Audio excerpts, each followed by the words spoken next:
नमस्कार। मुद्दा तो है मैं आपका स्वागत है। मैं हूं आपके साथ ब्रजेश चौक से। आज मुद्दा है नेहरू पर वार, भगवा पर तकरार। जी हां, देश की 1 इंच जमीन पर भी भगवा नहीं लहराने देंगे, यह सोच थी पंडित नेहरू की। यह कहना है बीजेपी नेता हितानंद शर्मा का। लेकिन अब सवाल उठता है, क्या यही इतिहास आज की राजनीति को दिशा दे रहा है? क्योंकि आज जब देश के कोने कोने में भगवा दिखाई देता है, जब हिंदुत्व राष्ट्रवाद राजनीति का मुख्य एजेंडा बन चुका है, तब नेहरू के दौर की सोच पर सवाल उठाना क्या बीजेपी की नई रणनीति है? इधर हितानंद शर्मा के बयान को कांग्रेस ने झूठा बताया है, लेकिन नेहरू और भगवा पर शुरू हुई इस बयानबाजी ने कई सवाल खड़े कर दिए हैं। उन सवालों को भी हम आपके सामने रखेंगे, लेकिन पहले देखिए रिपोर्ट।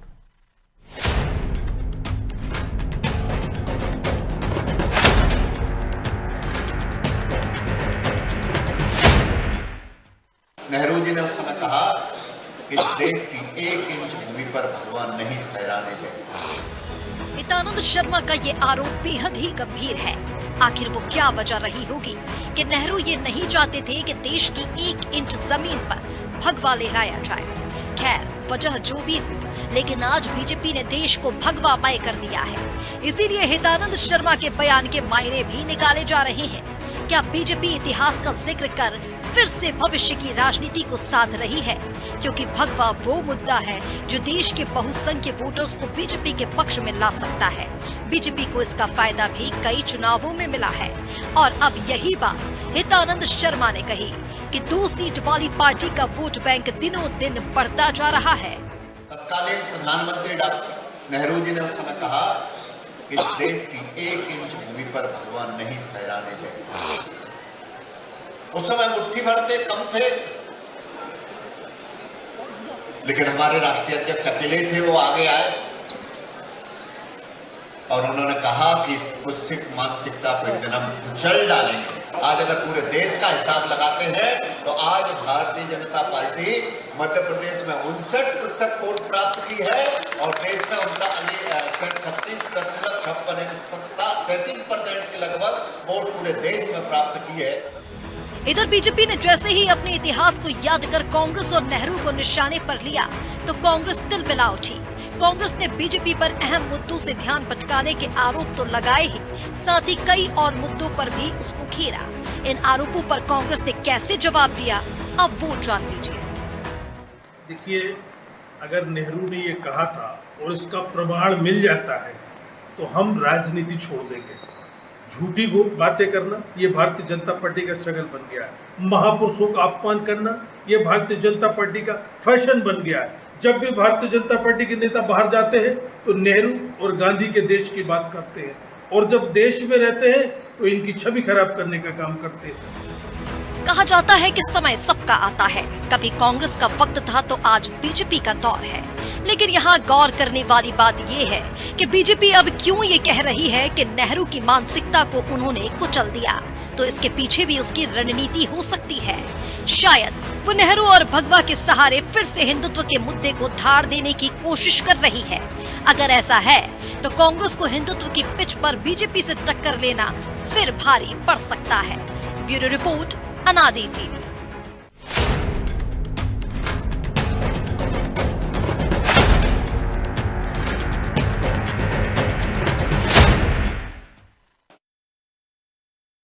नवाचारी और नवोन्मेषी शिक्षा व्यवस्था से युवाओं की आशाओं को नई उड़ान दे रहा है नया उत्तर प्रदेश।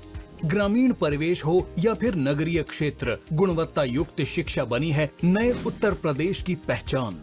स्कूल चलो अभियान और शारदा प्रोग्राम जैसे अभिनव प्रयासों से ड्रॉप आउट दर में आई है उल्लेखनीय गिरावट।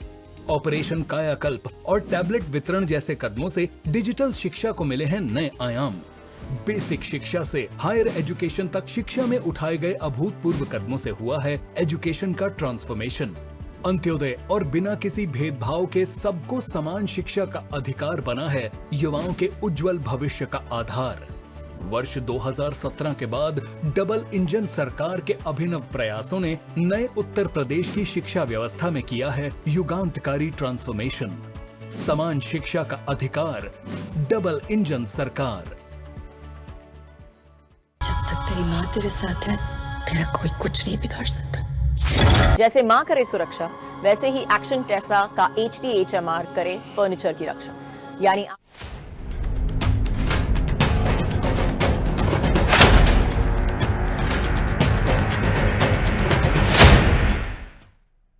इस मुद्दे पर चर्चा शुरू करें उससे पहले वो सवाल जो जरूरी है। पहला सवाल, क्या नेहरू वाकई नहीं चाहते थे कि देश की जमीन पर भगवा लहराया जाए? दूसरा सवाल, क्या बीजेपी भगवा के सहारे हिंदुत्व के मुद्दे को फिर धार देना चाहती है? तीसरा सवाल, बीजेपी के भगवा कार्ड के सामने कांग्रेस की क्या तैयारी है? चलिए इन सवालों के साथ इस मुद्दे पर चर्चा शुरू करते हैं। चर्चा में हमारे साथ मौजूद हैं बीजेपी प्रवक्ता सचिन के वर्मा, कांग्रेस प्रवक्ता अंबिका शर्मा और हमारे सहयोगी मनोज वर्मा। सचिन जी, अंबिका जी, बहुत बहुत स्वागत है आपका। और शुरुआत सचिन जी आपसे ही करते हैं। हितानंद जी कह रहे हैं कि नेहरू जी कहते थे या चाहते थे कि देश की 1 इंच जमीन पर भी भगवा नहीं लहराने देंगे, और कांग्रेस का आरोप है कि ये आपका भ्रम है, झूठ फैला रहे हैं आप, और जो महापुरुष हैं उनका अपमान करते हैं। यदि ऐसा कोई प्रमाण है आपके पास तो दीजिए।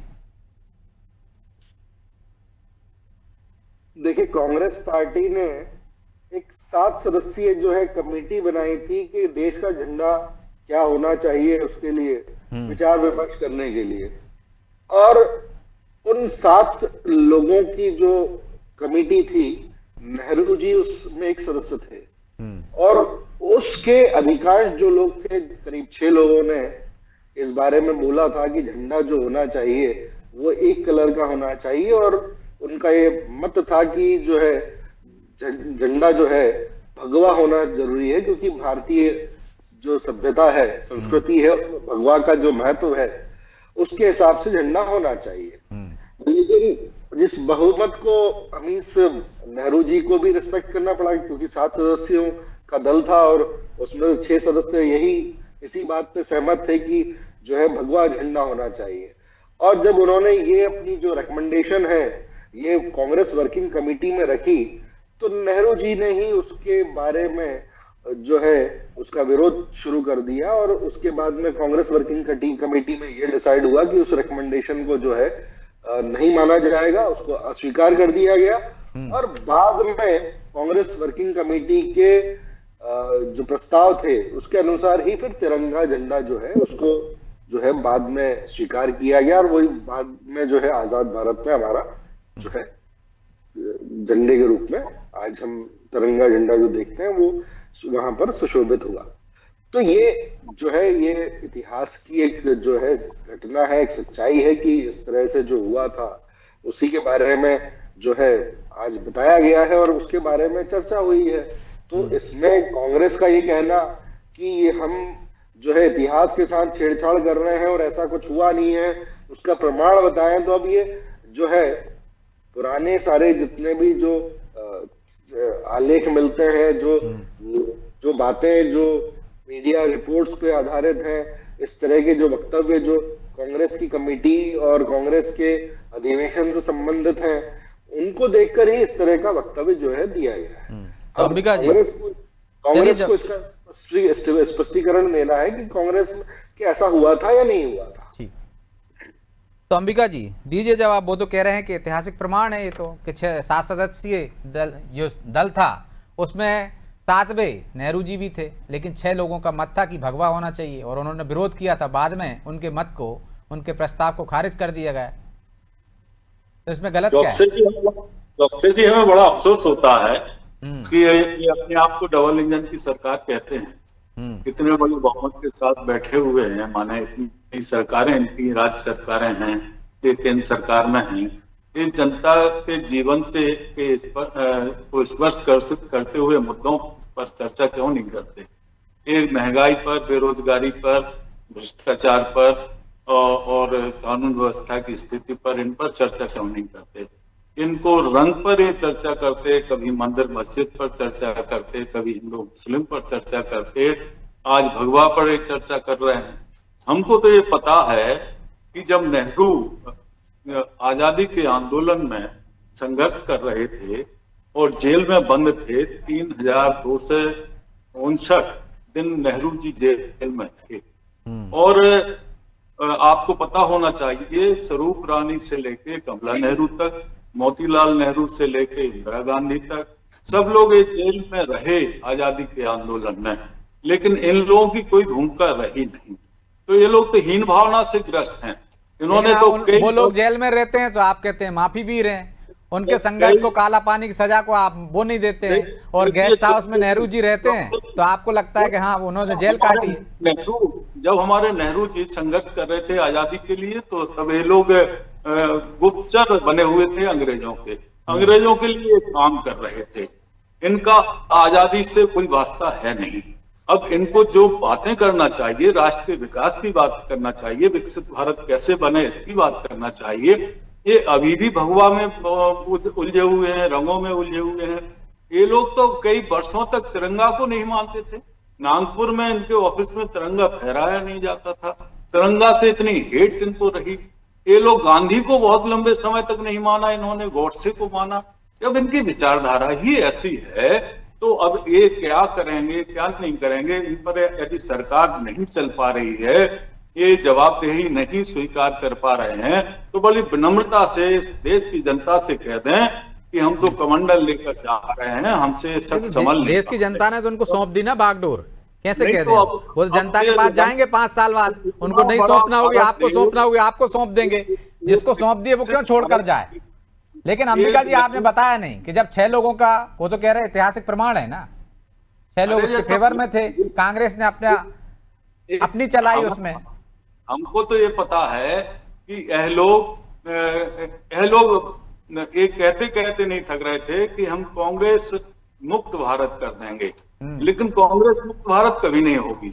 भगवा का भी आज आदर है, भगवा भी हमारे यहाँ देवी देवताओं के यहाँ चढ़ाया जाता है, सब कुछ उसका आदर है। हम लोग विरोध कहाँ करते भगवा का? हम लोग, बहुत सारे लोग हैं हमारे यहाँ जो पाठ पूजा करते हैं, 90% लोग करते हैं। इनके यहाँ तो ढोंग और पाखंड करते हैं भगवा में। अच्छा, वो ढोंग पाखंड कर रहे हैं, आप भगवा आतंकवाद कह दे तो कुछ नहीं है। चलिए सचिन जी जवाब दे दीजिए। वो कह रहे हैं हम भगवा का भी सम्मान करते हैं, आप लोग ढोंग करते हैं और कोई विरोध नहीं है आपके पास। मुद्दों से भटकाने के लिए आप इस तरह के उदाहरण पेश करते हैं, प्रमाण लेकर आते हैं। भगवा की बात ठीक है, सम्मान करो। लीजिए जवाब ले लीजिए, फिर मैं मनोज जी के पास जाऊंगा। ये उसी पार्टी के नेता है। जब 26/11 में जब आतंकवादी घटना हुई तो इनके शीर्ष नेता दिग्विजय सिंह ने बयान दिया था कि ये हिंदू आतंकवाद है, और अगर नहीं पकड़ा जाता और कसाब का बयान अगर दर्ज नहीं हो पाता, तो ये जो है ये सारे लोगों ने मिलकर जो षड्यंत्र रचा था, ये उसको भगवान। अंबिका जी आ जाने दीजिए उनकी बात, फिर मैं आऊंगा आपके पास। आप चला सकते हो। उसके पीछे जो षड्यंत्र है कि इन्होंने पूरे देश के साथ षड्यंत्र किया था। अंबिका यहाँ तक के इन्वेस्टिगेशन है कि कांग्रेस स्पॉन्सर्ड। अंबिका जी आ रहा हूँ ना, मैं आपके पास आऊंगा, प्लीज आ जाने दीजिए, उनकी बात आ जाने दीजिए। तो भगवा आतंकवाद की बात करती है। सुशील शिंदे ने कांग्रेस के अधिवेशन में हिंदू आतंकवाद की बात, भगवा आतंकवाद की बात की थी। इनके कांग्रेस के अधिवेशन में ये जो पार्टी है, ये तुष्टीकरण वाली पार्टी है। ये जो है, ये जो झंडे की बात कर रहे हैं, इन्होंने देश के झंडे को चुराकर अपनी पार्टी का झंडा बनाया। इन्होंने गांधी सरनेम को चुराकर और गांधी सरनेम रख लिया। आज जो है गांधी जी का सरनेम जो है वो उसको यूज करते हैं। मैं जो उनके अंतिम शब्द जो लिखे थे और जो उनकी समाधि पे लिखा है हे राम, उसका रिस्पेक्ट नहीं है इनके लिए। उसके लिए बातें करते हैं इनके नेता कि जो है अगर पुनर्जन्म में विश्वास नहीं करते हो तो भगवान राम में कैसे विश्वास करते हो? ठीक है, चलिए मैं लौट रहा हूँ आप दोनों के पास। अंबिका जी, सचिन जी आ रहा हूँ मैं आपके पास, दूसरे दौर में आता हूँ प्लीज। सार्वजनिक रूप से ये चर्चा करते हैं। ठीक है, मैं जवाब ले लूंगा, आ रहा हूँ। अंबिका जी आपके पास आ रहा हूँ, सचिन जी आपके पास। मनोज जी, क्या नए तरीके से धार देने की कोशिश की जा रही है? जो भगवा को लेकर ये जो बयान आया है सदानंद शर्मा जी का, कि हिंदुत्व को और धार देने की, क्योंकि जिस तरह से देख रहे हैं कि राजनीति में जातियों के आधार पर बांटने की कोशिश कर रहे हैं, और बीजेपी हिंदुत्व के झंडे के नीचे तमाम जातियों को ले आई, वही कोशिश दिख रही है आपको? ऐसी कोई रणनीति? देखिए निश्चित तौर पर, क्योंकि आप देखिए कि अगर हम बात करें तो पहला जो हमारे हिंदुस्तान में जो तिरंगा जिसको कहें, वो पहला फहराया गया था 1906 में वहाँ पश्चिम बंगाल में, कोलकाता के अंदर पारसी स्क्वायर उसका नाम था तब, उस पर फहराया गया था। और जो भगिनी निवेदिता है, जो स्वामी विवेकानंद की शिष्या थी, उन्होंने उसको डिजाइन किया था। हरा, पीला और लाल रंग था उसमें क्षैतिज रूप में। बाद में पिंगली वेंकैया जो थे उन्होंने झंडों का अध्ययन किया। 1921 से लेकर 1930 तक 30 देशों के झंडों का उन्होंने अध्ययन किया। उसके बाद फिर उन्होंने एक तिरंगा झंडा बनाया। उसमें फिर केसरिया रंग था जिसको हम भगवा भी कह सकते हैं, हरा रंग था, सफ़ेद रंग था। फिर एक तिरंगा बना जिसमें महात्मा गांधी का चरखा उसमें छपता था बीच में, जो हम अशोक चक्र आज देख रहे हैं 24 तीलियों वाला, उसमें महात्मा गांधी का चरखा छपता था। और जब हम आज़ाद हुए तो हमने उसमें उस तिरंगे के अंदर वो तीनों रंग का अपना अपना महत्व था कि केसरिया रंग त्याग तपस्या का था, सफ़ेद रंग शांति का था और हरा रंग हमारी समृद्धि का था। तो अब ये कहना कि भगवा को लेकर, तो इकलौता भगवा रंग तो मुझे नहीं लगता कि भारत में कभी रहा हो, क्योंकि जो आज़ादी के समय भी हमने देखा जो क्रांतिकारी लड़ते थे वो हमने देखा कि वो कमल का फूल और रोटी उनका प्रतीक चिन्ह था। झंडे को लेकर ऐसा कोई इतिहास नहीं मिलता है। झंडे को लेकर जरूर मिलता है कि वीर शिवाजी ने, जब भगवा की हम बात करें, या राणा प्रताप के चित्रों में हम देखते हैं कि उनके हाथ में जो भाला उसमें भगवा लगा देखते हैं, या फिर आरएसएस अपने मुख्यालयों पर 1925 के गठन के बाद से करता था।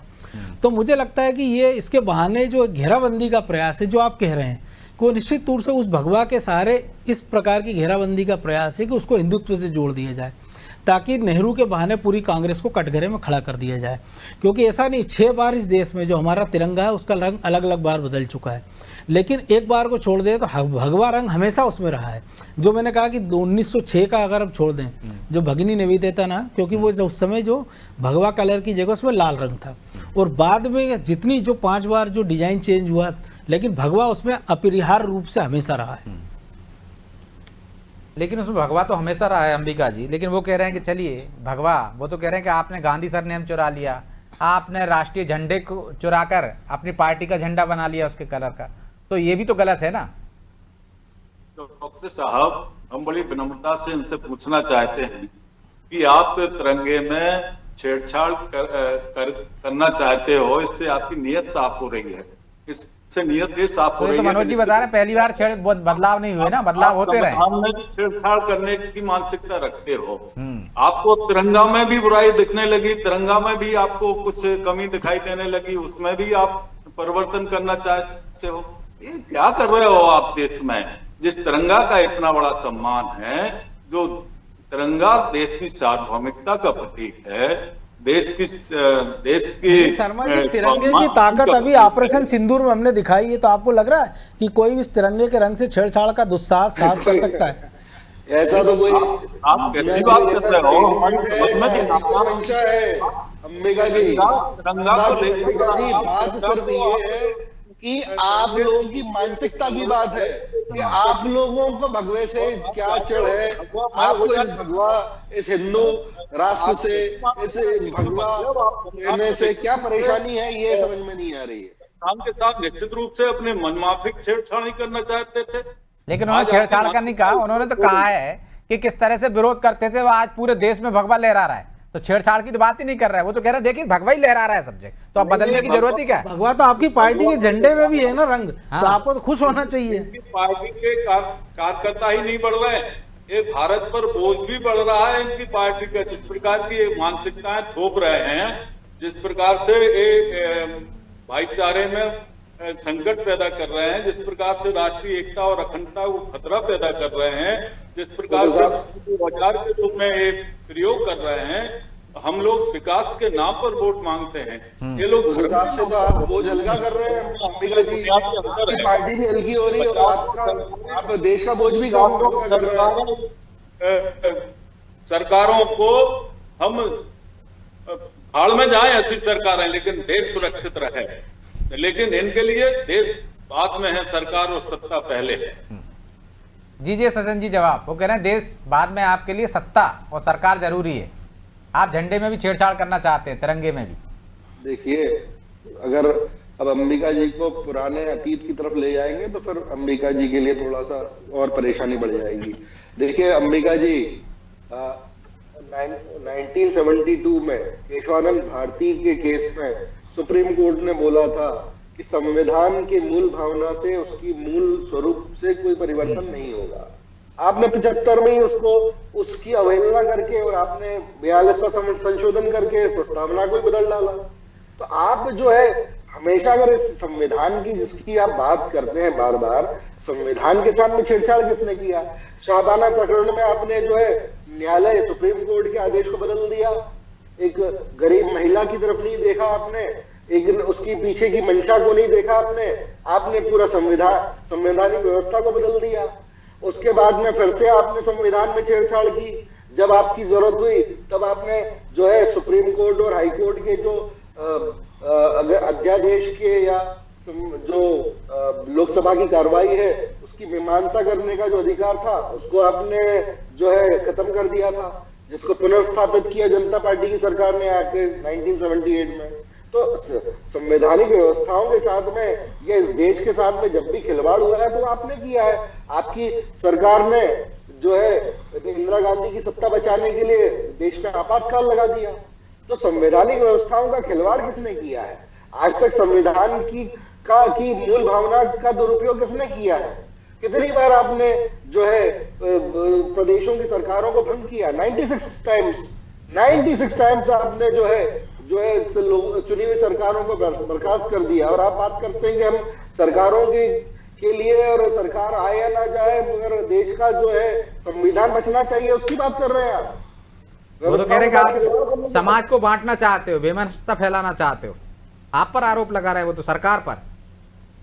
अरे अब कांग्रेस की ना तो आरोपों को जनता गंभीरता से लेती है ना कांग्रेस के नेताओं को गंभीरता से लेती है।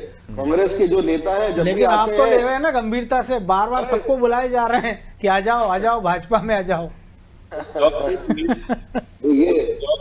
जब से सरकार में आए हैं तब से इस देश में इतना जातिवाद बढ़ गया है, इतनी भाई में बेबनस्त की भावना फैल गई है। अरे आपके राहुल गांधी तो पत्रकारों की जातियां पूछ रहे हैं शर्मा जी, आप कह रहे हो कि जातिवाद इन्होंने बढ़ा दिया। राहुल गांधी तो पत्रकारों से पूछ रहे हैं कि आपकी जाति बताइए कौन सी है, अफसरों में ढूंढ रहे हैं, बता रहे हैं कि ओबीसी कितने हैं, SC ST कितने हैं, और आप कह रहे हैं कि सरकार में जातिवाद बढ़ गया। उसको बड़ा संकट में डाल दिया है इन्होंने अपने राजनीतिक स्वार्थों की पूर्ति के लिए। राहुल गांधी ने किसका कह रहे हैं? अरे इन्होंने डाल दिया भारतीय जनता पार्टी ने। अच्छा, भारतीय राहुल गांधी तो देश को जगाने के लिए निकल पड़ा, देश को एक करने के लिए। जातिगत जनगणना की मांग वो कर रहे थे और आप कह रहे हैं कि जातिगत राजनीति इसका विरोध करती थी पहले। 5000 किलोमीटर चला है वो नौजवान, और उसके चलने से भारत को उसने नाप दिया पैदल चल के, और उसी से इनके पेट में आजकल बच्चे भी साइकिल लेके निकल रहे हैं। पढ़ लीजिए आप, पूरा भारत नाप देते हैं, दुनिया नाप रहे हैं। चलिए माफी चाहता हूं मैं, समय की बाध्यता इसलिए चर्चा को यहीं विराम देना होगा। आप दोनों का बहुत बहुत धन्यवाद। तो निश्चित तौर पर सियासत में फायदे भी देखे जाते हैं। यदि भगवा से बीजेपी को फायदा लगता है तो रणनीति के तहत यदि ये बात कही है तो निश्चित तौर पर बीजेपी जब इस तरह के मुद्दे उठाती है तो उसका वोट बैंक मजबूत होता है। शायद कांग्रेस की यही दुखती रग है, इसलिए वो अन्य मुद्दों की बात करती है, लेकिन इतिहास में जाने की बात से पीछे हटने लगती है। यदि इतिहास में कोई तथ्य हैं तो उस पर भी बात होनी चाहिए। जब आप कहते हैं सावरकर की बात करते हैं, आप आज़ादी की बात करते हैं, तो क्या आपके विरोधियों को नहीं बात करनी चाहिए? आपके कार्यकाल के दौरान क्या क्या गलतियां हुई हैं? मुद्दों की भी बात होनी चाहिए, विकास की भी होना चाहिए, लेकिन इतिहास में जो कुछ हुआ है उसकी भी जानकारी लोगों तक होनी चाहिए। और चर्चा से यदि किसी को डर है तो निश्चित तौर पर उसके पीछे उसकी मंशा नजर आती है। बहरहाल मुद्दा में इतना ही। मुझे दीजिए इजाजत और आप देख रहे हैं अनादि टीवी। नमस्कार।